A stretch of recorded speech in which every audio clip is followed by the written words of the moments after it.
speaker is a lifelong resident of Matunic, Rhode Island, where he lives with his wife Amber and their 5 children.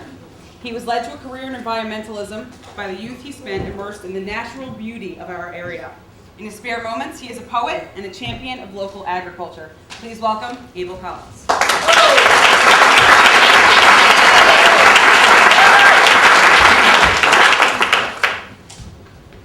All right, so we've heard a lot about heroism up here tonight. We've seen pictures of Superman. I'm assuming we all want to be heroes, and I'm here to give us that opportunity.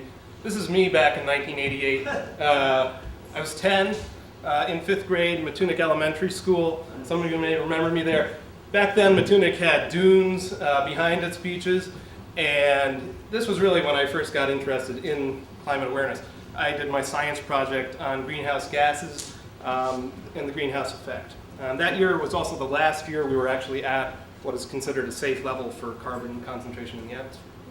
That year also, I was very interested in baseball cards. This is a guy named Barry Bonds. Back then he was young, 24. He hit 24 home runs in 500 and some odd at bats.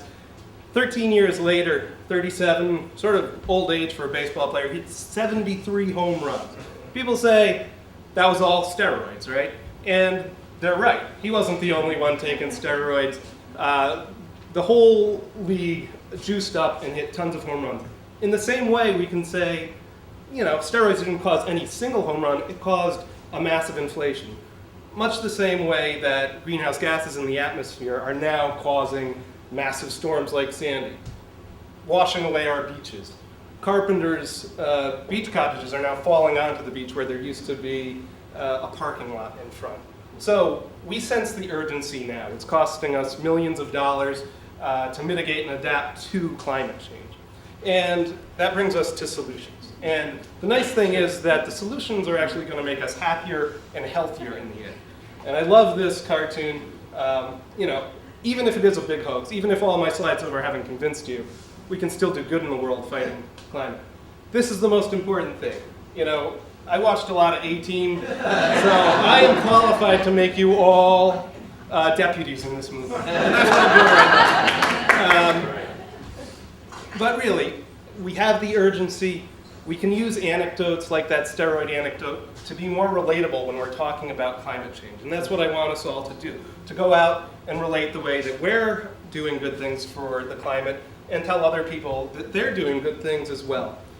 So a few things that you can get involved with. Divestment. It's a big national movement now. There's 300 colleges fighting to get their investments out of fossil fuel companies. We can support renewable energy here in Rhode Island. Offshore wind is an industry waiting to happen. This guy is a Stanford professor, no relation to Seth, I don't think. But he has proved that we can power ourselves entirely from renewable energy. And lots of people care about the environment. Over 80% of people identify with an environmental cause over their lifetime. More people would if they understood how interconnected it all is. So we can stop wars for oil by getting off of fossil fuels. And telling people that they can do that, we can make those wars no longer necessary as a way to engage people. So find the issues that people care about and tell them how important it is to all of us. We're already doing it. Like I said, start a garden. Everybody you know is probably growing some food somewhere on their doorstep, in their window. Take transit. Get out of the car as much as possible. Walk and bike. Recycle. Use those reusable bags. All of these activities, as we do them, are creating community. Don't try and read all that lettering. It's not going to be possible in the time that you have. But it's true. We need to build this community. And as we do that, building community, we're building the grassroots that make it possible to get political and really turn our communities into powerful entities. And we've heard our last couple of speakers talk about that. Locally, we have better access to our politicians than anybody in this country. Any of us can sit down with our governor, our senator, our members of the congressional delegation, just by asking to meet them. Nowhere else in the country do we have such a personal relationship with our leaders.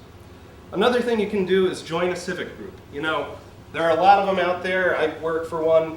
We offer a lot of programming that's free if you don't want to pay the fee to get in. But that's how we increase our power, and we have more power than those corporations a couple slides back. When politics doesn't work, we have to be ready to get more radical, because the threat is that dire. 70,000 people have volunteered to get in the way of the Keystone XL pipeline if it's approved. We have to make that commitment on a number of issues. And lastly, tell people how good they're doing already. Show them that they're already part of the movement. Deputize them. I give you that authority. So give yourselves a big round of applause, and let's go out there and save the world.